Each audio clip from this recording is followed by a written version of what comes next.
Okay, here we are. Oh my God, can you believe how fast this day is already moving? Like I don't even look at the clock because I think it's lying to me at this point. Well, okay, so a lot of things are continuing to happen. The first thing I want to mention is I put a challenge out there for the RubyConf Virtual 5K that if 20 people or more finished 5K, run, rock, or roll, or 30 minutes of exercise, I would reenact the entirety of Maniac from Flashdance. So we've hit 35. So I now have to do that.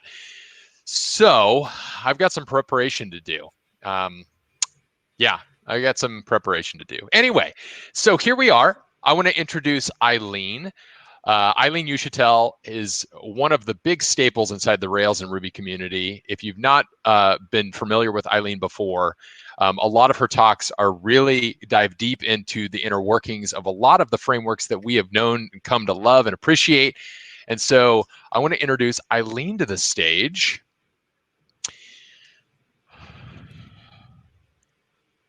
And here we are. Okay. See, now I can officially say you're live now. So, all right, Eileen, okay, good. It is all yours. Okay, thanks. Hi, everyone. As Adam said, I'm Eileen Uchitelle. You can find me anywhere online at the handle Eileen Codes. I'm a principal engineer at GitHub, where I work on making improvements to the Rails framework and Ruby language to ensure GitHub is stable, resilient, and scalable. In addition to my work at GitHub, I'm also a member of the Rails core team. For any of you who are unfamiliar, we're the group of people who decides the future of the Rails framework. We figure out what features we want in the next release and try to make sure that it happens. Today, I'll be talking about the recent Ruby 2.6 to 2.7 upgrade that we did at GitHub.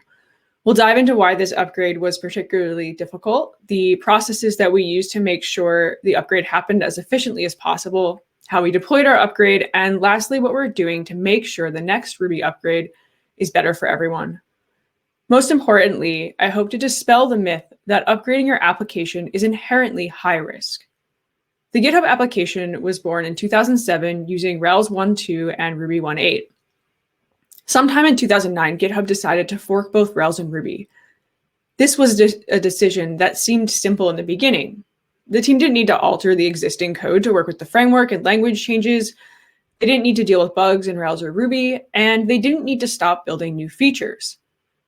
Running on forks of Rails and Ruby seemed fine for a while, but as GitHub's forks deviated more and more from upstream, making changes in the application became increasingly difficult. If you want to hear more about the challenges that we faced running on a custom fork, you can watch my past, present, and future of Rails at GitHub talk from RailsConf 2019. For this talk, however, I'll be focusing on how we approached our Ruby upgrade at GitHub. I hope this talk will show you that while upgrades can be really difficult, they're not inherently high risk, and the payoff for staying upgraded is always better than forking or falling behind. Because we did the hard work of upgrading and getting off a fork, we're committed to staying up to date for the future of our company, our engineers, and our product. Falling behind the most recent release is no longer a technical debt that we're willing to accept as an engineering organization, even when we know the upgrade is going to be difficult. The challenges we face in upgrading from Ruby 2.6 to 2.7 were not unique to GitHub, and many GEMS libraries and companies had or will have the same problems that we did. Ruby 2.7 doesn't have a ton of breaking changes. The biggest challenge was core methods now return frozen strings, so we had to update a lot of code and gems. However, getting a green build wasn't what made our upgrade difficult. At GitHub, we're committed to running deprecation free, which means that in addition to a green CI build, we want to make sure that we fixed all future breaking code as well. We take this approach to upgrading for a couple reasons. It makes upgrading easier for the next version by preparing our application for the future. If you wait to fix deprecations, they might end up being a blocker in the next version. Deprecations are also incredibly expensive. Recently, I made a change to Rails, and when I benchmarked the deprecated method versus the new method, the deprecation warning was responsible for making the legacy method 2 times slower than the new method. Without the deprecation, they were basically the same speed. Running your application with deprecations from Rails or Ruby can have serious consequences on your performance, depending how often the deprecated code is called. Fixing the deprecations was a huge task due to the size of our application. When we started counting the number of warnings in our application, we found that GitHub had over 11,000 warnings we needed to fix. Yes, you heard that right, over 11,000 warnings. That's quite expensive. Ruby is smart and only throws a warning once for a particular call site. So if you have a test that calls a deprecated method 4 times, it will only show you the warning once. We also didn't start counting until we fixed a good chunk of warnings. So in reality, we were probably had closer to 20,000 warnings. Before we get into how we approached fixing these, I'd like to go over some of the major deprecations that are in Ruby 2.7 so that you're aware of how to fix them. The first major deprecation is the separation of positional and keyword arguments. At first, this might not sound like a big deal, but ultimately it means that the option style hash arguments and keyword arguments are no longer interchangeable. Let's dive into what this deprecation looks like, what it means, and how to fix it. Here we have a class called myClass, which has an initializer that takes 2 keyword arguments, part 1 and part 2. In Ruby 2.6, if you were to initialize myClass with a hash, we see the string output with no warnings. But if we call the same method in the same way with hash arguments in Ruby 2.7, we'll see the following deprecation warning. Warning, the last argument as keyword parameters is deprecated. Maybe ** should be added to the call. Warning, the called method initialize is defined here. The first time you see this warning, it might be kind of confusing because keyword arguments warnings come in 2 parts. So the first part identifies the caller that caused the warning. In this case, it's our call to new on myClass. The deprecation warning includes the file name and line number where the method was called from, which indicates that this was called from example.rb on line 13. The second part of the warning is the method definition, where the method was called is defined. This tells us that the initialized method defined on line 2 of example.rb is expecting keyword arguments, but it received a hash. Fixing the callers is simple once you learn the pattern for identifying the correct fix. The first way to fix the caller is to remove the curly brace as shown here. We know the method accepts keyword arguments, so we can send keyword arguments directly. Sometimes the arguments you have are a hash because they're passed from another method and you actually want to use a hash. In this case, deleting the curly braces isn't going to work, or it could, but it's going to make your code a lot more complex. So if you have to send a hash, you can indicate to Ruby that the hash argument should be converted into keyword arguments by adding a double splat like this. This tells Ruby to convert the hash into keyword arguments before it sends the arguments to the defined method. The warning output can be confusing because it suggests that maybe you always want to add a double splat. Both fixes are interchangeable, but I prefer to delete curly braces whenever possible because it makes my code cleaner. There are cases where updating the caller won't fix the warnings, and you're going to need to update the method definitions instead. Here's an example. We have a class called abstract class, which initializes a myClass. The class's initializer takes *args, and as in the previous example, we know the initializer for myClass takes keyword arguments part 1 and part 2. If we were to initialize an abstract class and pass keyword arguments to the initializer, because we know that myClass wants keyword arguments, we'll see the same warning that we saw earlier. The warning is maybe a little bit more confusing this time. We know that our caller is doing the correct thing and passing arguments that myClass expects, so what's wrong? Well, in this case, the method definition for abstract class is what needs to change, rather than the abstract class caller. To fix this warning, we need to update the abstract class to take a double splat quargs instead of a single splat args. In this example, I changed the argument name to be quargs instead of args.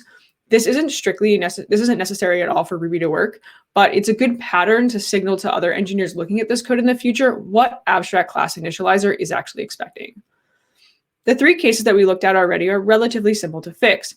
However, there are some cases where methods are using delegation that makes figuring out the source and the fix for a warning a bit more complex. Let's look at active job as an example. Let's say you have a job class in your application called myClassJob.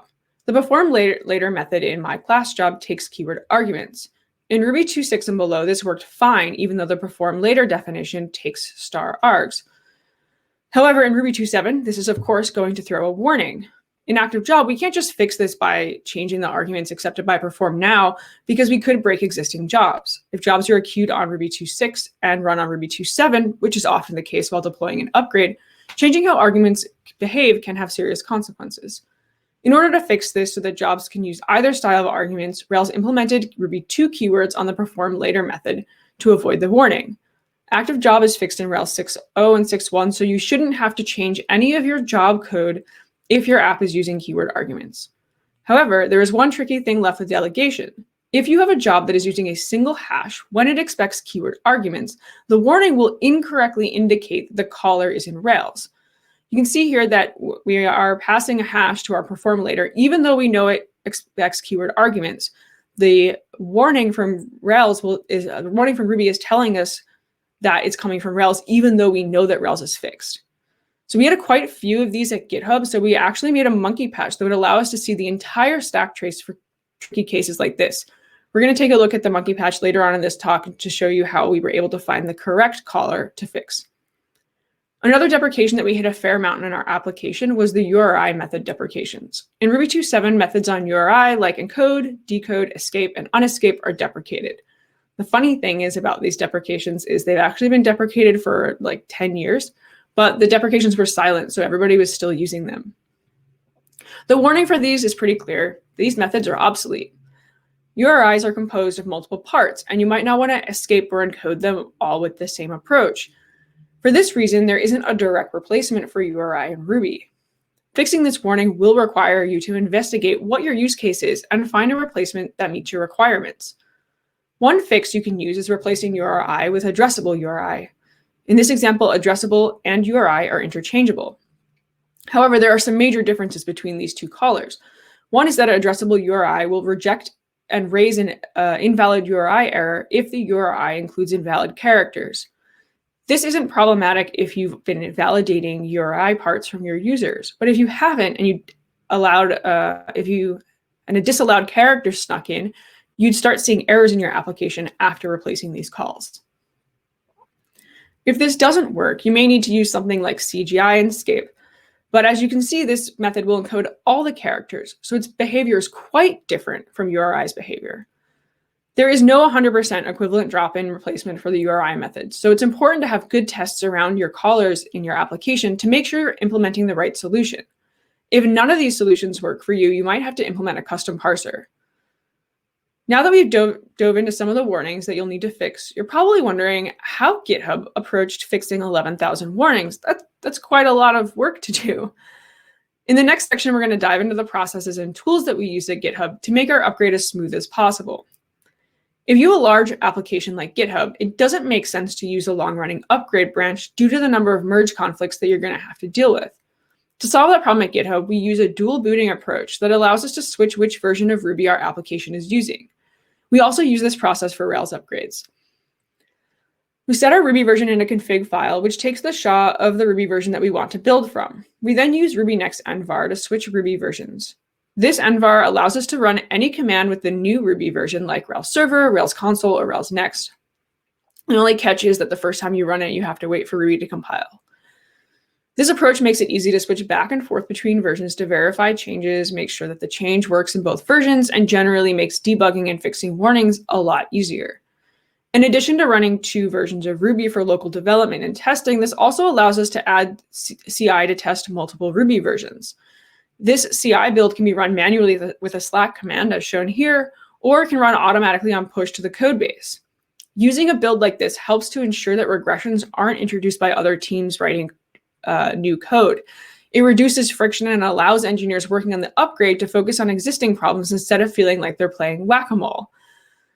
The single most important tool that we used to upgrade Ruby 2.7, however, was a monkey patch on the warning module that allowed us to capture, investigate, and change the behavior of warnings in our application. As I mentioned earlier, we had over 11,000 warnings to fix. Our monkey patch provided the ability to catalog, categorize, and find owners for each of the warnings in order to get them fixed in a timely manner. Deprecation warnings in Ruby are just standard output in your logs. There is no way to distinguish between a warning that's a deprecation warning or a warning that's a language level warning like uninitialized instance variable. The only way to determine the kind of warning you're dealing with is to parse or regexit. The monkey patch on warning looked like this. Now that I've simplified the patch, note that I've simplified the patch to fit on the slide and remove any GitHub specific code. First, we always output the warning in standard error to maintain the existing behavior of the warning module. Next, we implemented the ability to raise warnings instead of only printing the warning with this raise on warnings environment variable. We use this to prevent regressions by raising on CI for any newly introduced warnings. Lastly, we implemented the ability to output the entire stack trace if debug warnings was set to true. This was helpful for issues with keyword arguments related to delegation. Like I mentioned with active job, many of the warnings looked like they were indicating that active job couldn't accept keyword arguments. But by outputting the stack trace, we could see the true source of the warnings was coming from our tests. And if we look at the test file, we can see that we just need to delete the curly braces and we're no longer going to have this warning. Without this patch, it would have been much more difficult to find warnings in delegated methods like this. Once we had our patch working to optionally raise and output stack traces, we were able to add more features to make our upgrade easier. We needed a way to collect and identify the tests that cause a specific warning in our CI builds so that we could fan out work to the rest of engineering. The warning only identifies the caller in the method definition. We needed to know exactly which tests reproduced which warnings. So we accomplished this by extending our monkey patch to sort through the stack trace of the warning, find the file names that ended with _ test.rb. We then pass that test file and the warning message to a module called warnings collector. In the warning collector, we open the warnings text file from the temp directory, loop through each line of the data, and then join the message and the test file path with ASCII art so that's easier to split on later. Lastly, the warnings collector calls the process warnings script directly on the system. This is actually a pretty big script that's very GitHub specific, so I've stripped everything out and just given you the essentials. So essentially, this script just loops through all of the warning file paths and looks up the code owner from our code owners file. Once we have that information, the script generates a markdown file for each team and code owners that have warnings to fix. The markdown files include a checklist of each test file that emitted warnings, the line the warning came from, and the warning output. The files are downloadable from our CI builds as artifacts. We then pasted the markdown that's generated into issues that we opened for owning teams that included how to run the Ruby version and how to fix their warnings in their own files. This process allowed us to quickly and efficiently fan out work to owning teams, track progress of whether warnings were fixed, and make sure that we had a place to easily communicate with teams to get the work completed. The majority of issues took under an hour to fix, since 99% of the warnings could be fixed by adding a double spot or removing curly braces. In addition to fixing warnings coming from GitHub's internal code, we found that many warnings were coming from external gems. Warnings from gems fell into a few categories. Some gems had already been fixed and we just needed to do a simple upgrade. There were other gems that were maintained but hadn't fixed their warnings yet. And lastly, we had unmaintained gems that were abandoned and never going to get their warnings fixed. If you're doing a Ruby 2.7 upgrade or really any upgrade, I recommend auditing your gem file before starting the upgrade and address as many gems that are out of date as possible. Even without an upgrade, it's important to make sure that you're not relying on unmaintained or abandoned gems that will become blockers later on, or security issues. Our script that collected and categorized the warnings also compiled warnings in gems so we could easily find which gems needed to be fixed. For gems that had warnings and hadn't been fixed yet, we sent upstream patches, most of which were accepted. When upgrading, it's important to fix gems the right way by sending upstream patches rather than forking and fixing on your own. Forking means that you could end up supporting that code base for a very long time and are just making your next upgrade more painful. We hit a few issues where we were also using gems that were unmaintained. Since we have a policy of no longer forking gems at GitHub, we decided to replace any gems that were abandoned. Depending on the gem your application relies on, this can be quite complicated. It's important to understand how the gem is used in your application before looking for a replacement. In some cases, we outright remove the need for the gem. In other cases, we found replacements or rewrote our own smaller libraries to achieve everything we needed for our application. We were able to accomplish this alongside the upgrade because we'd fanned out known owned warnings to other teams. Those teams could focus on fixing warnings, while the upgrade team could focus on more difficult problems or time-consuming problems. Once we were done upgrading and had fixed all of the warnings, we needed a way to prevent regressions. As I mentioned earlier, warnings are just output in the test environment. We couldn't rely on someone noticing that they introduced a new warning. So to accomplish this, we used the raise on warnings environment variable from our monkey patch to raise an error if any new warnings were introduced. This ensures the upgrade team doesn't need to keep fixing warnings until we're running on Ruby 3.0. Once we were done upgrading, it was time to deploy. This can feel really scary because an upgrade changes your underlying system. However, at GitHub, we've done many Rails and Ruby upgrades, most of them with no downtime or customer impact. This is due to our incredible deploy team and the processes that we've developed with them over the years. At GitHub, deploying an upgrade is not inherently riskier than any other deploy. Being afraid of deploying an upgrade isn't a reason to not do one either. If your upgrades are risky, work to build better monitoring and build more processes until it feels natural to deploy one.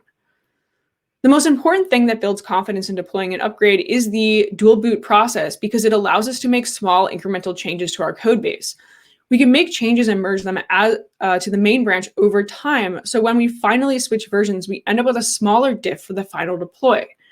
Because we have a dual booting set up in our CI as well, we know that all changes going into GitHub daily are compatible with Ruby 2.6 and 2.7. Using a dual boot strategy over a long-running upgrade branch drastically reduces risk because it allows you to make smaller changes over time. With this process, we're able to push all changes to production before changing the version itself. In addition to smaller changes, we built confidence in our deploy with testing in a staging environment. We deployed the upgrade to a staging environment and asked the same teams that had fixed warnings to use it for 20 minutes to an hour. While, of course, we're all GitHub power users, teams that are intimately familiar with their area of the product are the best ones to ensure everything's working as expected. During this process, we discovered a few new warnings that hadn't been found by our tests, but we didn't find any regressions in the customer experience. While it can be tedious, spending time manually verifying an upgrade in a production-like environment builds confidence and reduces risk for the final deploy. When we were done click testing, it was finally time to deploy to production. For the upgrade, we used a slow incremental and manual rollout process. Our standard deploy process automatically rolls out 2%, then 20%, then 100% of traffic. For Ruby upgrades, we don't always want to automatically roll out, so we use a more manual process. So for this case, we first deployed to 2% of traffic. We had planned on waiting 15 minutes before going to a higher percentile, but almost immediately we saw a new exception, a frozen string error in a part of the code base that we missed due to lack of tests around a specific edge case. So of course, we immediately rolled back the deploy to 0%. Due to rolling out to only 2% of traffic, less than 10 exceptions occurred, affecting only a few customers. Because of the small percentage we deployed to, the impact was small. Once we had a fix for the exception and it was deployed to production, we began the incremental deploy process again. As with the first deploy, we started with just 2% of traffic and waited 15 minutes. After 15 minutes with no exceptions and no reports of site issues, we went to 30% of our Kubernetes deploy partitions, which is a little different from going to from 2% of our traffic. At GitHub, some of our legacy partitions aren't Kubernetes and require watching the deploy more closely when you're doing a Ruby upgrade, so we wanted to test those separately. Once again, we saw no regressions on 30% of Q partitions and then deployed to another 30%, totaling about 60% of our Kubernetes partitions. Again, no regressions at 60%, so we moved on to our legacy host and deployed to about 30% of our non-Kube partitions.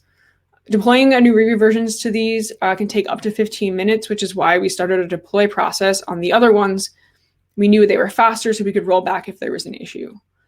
As with previous deploys, we saw no errors or customer reports during this time. And finally, after 2 hours of deploying, we deployed to 100% of partitions and merged the Ruby 2.7 upgrade. If that deploy sounds kind of boring, that's because it is, and it was. When we build strong processes and consistent processes for deploying higher risk changes, those high risk changes become lower risk. We chose to do a careful, boring deploy, but other than the first frozen string error, we saw no regressions in production. After all our hard work, the upgrade was a huge win. In addition to a shiny new Ruby version and a smooth deploy, we got quite a lot of benefits out of upgrading as well. The first notable change we saw when we deployed Ruby 2.7 to production was some impressive performance improvements. First, we saw a 20-second decrease in boot time for the application in production. Before the Ruby 2.7 upgrade, the boot time was about 90 seconds, and after it was 70 seconds.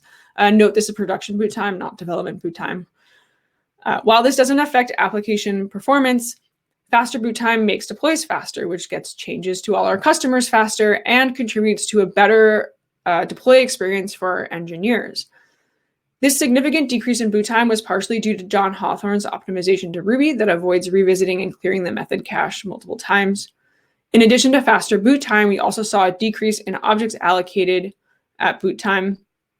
Boot time object allocations went from about 780,000 to 668,000, which is a 112,000 less objects to allocate on boot. Object allocations affect available memory, so it's important to keep these numbers as low as possible. Ruby 2.7 also offers a variety of new features over Ruby 2.6. One of my favorite but very small impactful changes is to method inspect. This method allows you to view a method as an object and obtain information about it. In Ruby 2.6, it was just the class and the method definition, but in Ruby 2.7, it includes the arguments for where the method is defined.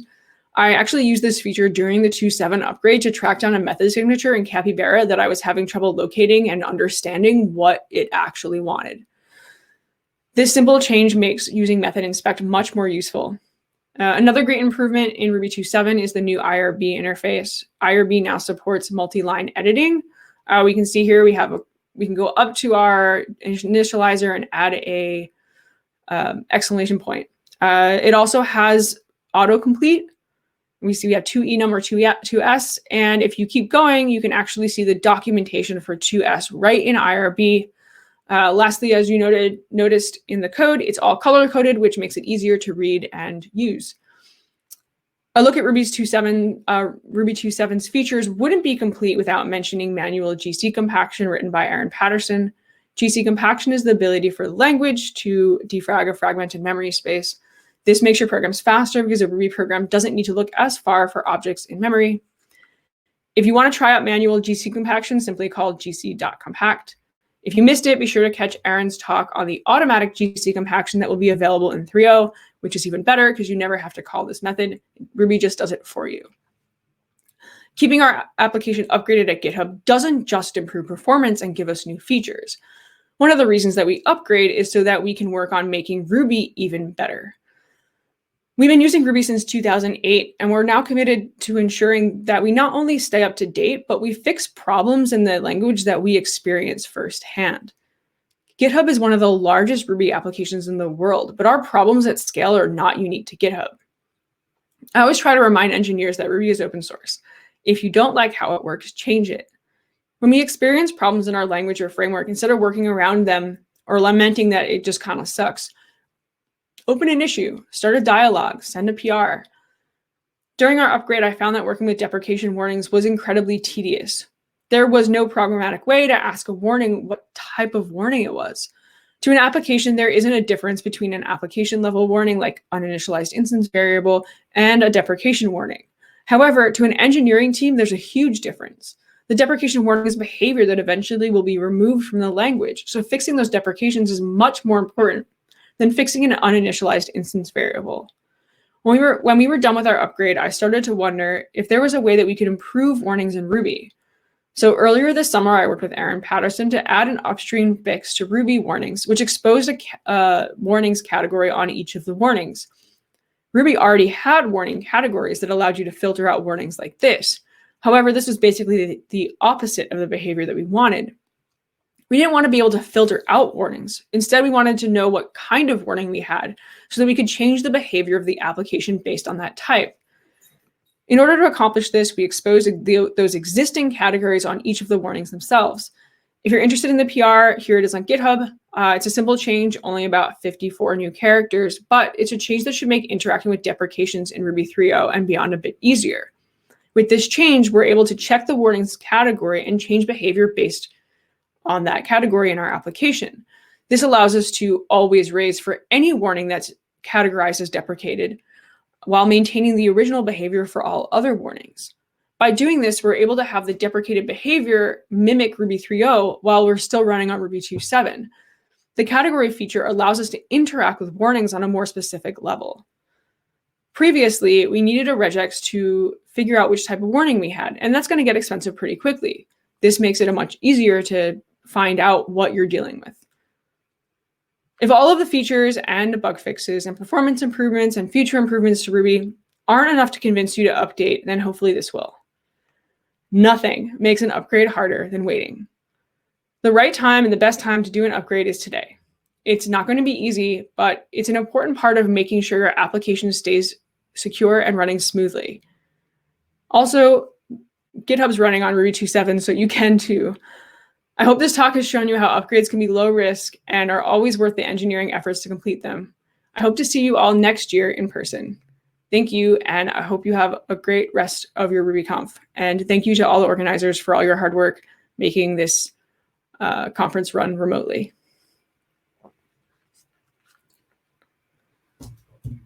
I think I have to find questions now. And then I don't know how to turn this off.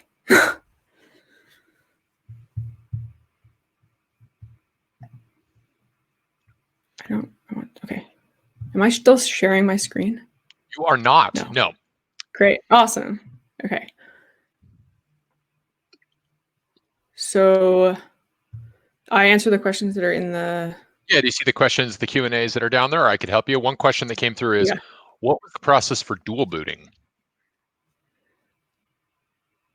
I don't quite understand the question. The process is just we boot in a different version with the environment variable. So once you set up the ability to have an environment variable, it just compiles with the new Ruby version rather than the old one. I think you can easily use this with like any Docker image. We just happen to compile Ruby directly on our systems for reasons that have to do with, we like to test directly from source. If we're testing a feature that we're adding or a performance improvement, we need to be able to build from source, so we don't use the Docker images. But you could just have it switch Docker images if that's what you use. I hope that answered the question. Yeah, so it looks like there was just a follow-up comment that it was Travis had missed what the process looked like. So it sounded like he got that in there. And then also, are you going to be sharing the slides anywhere? I think that was also a question in there. Yeah, I'll put them on speaker deck. Okay, wonderful.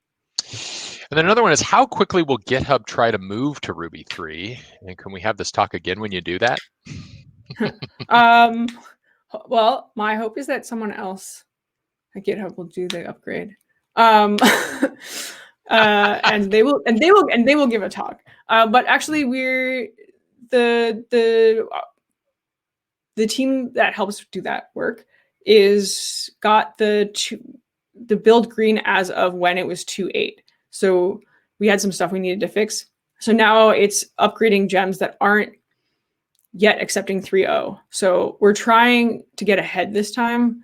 We were like probably 6 or 8 months behind the release of Ruby 2.7 before we got upgraded on production. And I think we're trying to like be a little closer this time, but I'm doing other stuff. So someone else's problem, hopefully. Yeah. Not problem, someone else's opportunity. No problem. Opportunity for improvement. Stellar. Another question was, were there other performance improvements you saw due to freezing string literals, or was it just the boot times that were observed? We like did the frozen string stuff over a long period of time, so we weren't able to, like, you can see the benefits of freezing like before you're on that version. So like we didn't see anything by moving to the version, if that makes sense. Because we already like had gone through and fixed all, well, I actually think there's still some places that we're not freezing everything. But like we had gone through and fixed that stuff already, and I didn't actually do that work. So I don't think that we saw anything because we did it so much, like we didn't do it all at once to see the performance change. So no, I guess the answer is no. We didn't see anything from the frozen string, but it's not because like it's slow. It's because we didn't measure that. Gotcha. Yes. Okay. So another question is, after going through that process, how did you feel when the positional keyword arg separation was shelved and the deprecation warning was removed? Warnings were removed. It's not removed at all. They just turned it off. Like they just like made it silent. It's not off. You still have to fix all that stuff. So I hope that no one thinks that they don't have to fix it, because like it still warns, you just it's not shelved. Like we're, as far as I know, we're still going forward with it. Or I say we, like I'm on the core team. I'm not. But the compromise was to make them silent by default, so that they aren't, so that you can deploy without. So like we couldn't deploy without fixing them and having a performance impact. And so like now they're silent by default, so they won't have a performance impact, but you still have to fix them. Gotcha. Looks like we got one more question in here. So it is from Keith. So I'm a big fan of optional outputting data in machine consumable formats from command line applications.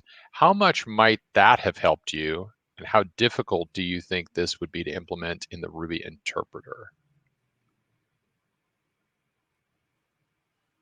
I don't understand like how. I don't understand how we would, like, what we would use that for. I don't really get the question. Okay. Well, Keith, if you're jump into the Slack channel afterward, maybe clarify that question for Eileen, that would be helpful. I don't see any other questions in here that we might not have addressed. So with that being said, Eileen, are you gonna be over in the Slack channel as well to help answer any questions that pop into there after this? Yep. Yeah, I'll be there. All right, stellar. Well, Eileen, thank you very much. You have given talks like this many times before in terms of the process of upgrading, and I want to just honor and appreciate the fact that you're so willing and accessible to do that, because it's things like this that really do help make the process smoother for everybody else. And so bringing your experience to the table and having been witness to it personally for the last few years has always been just truly appreciated, because you're simplifying what can be a very complex and painful process. So I really do appreciate that. All right. Yeah, well, to everyone. Oh, go ahead. Sorry. Oh, I was going to say, and like almost none of you will have 11,000 warnings. So. So there's a bright side, a light at the end of the tunnel. Yeah. Yeah. Well, very good. I don't think that anyone else has as many. Like, we have a really big code base. It's not small. So, and it's been around since 2008. So you never like know what's, or longer. What's 2007? You never know what's in there. Yeah. You never know what's in there. That's the bumper sticker of a long-lived Rails application, is you just never know what's in there. Yeah. All right, very good. Well, thank you, Eileen. Thank you so very much. Again, to all of you, jump on over to Slack. Let's do that. And then the next talks are going to begin here shortly. All right, with that, have a wonderful rest of the day.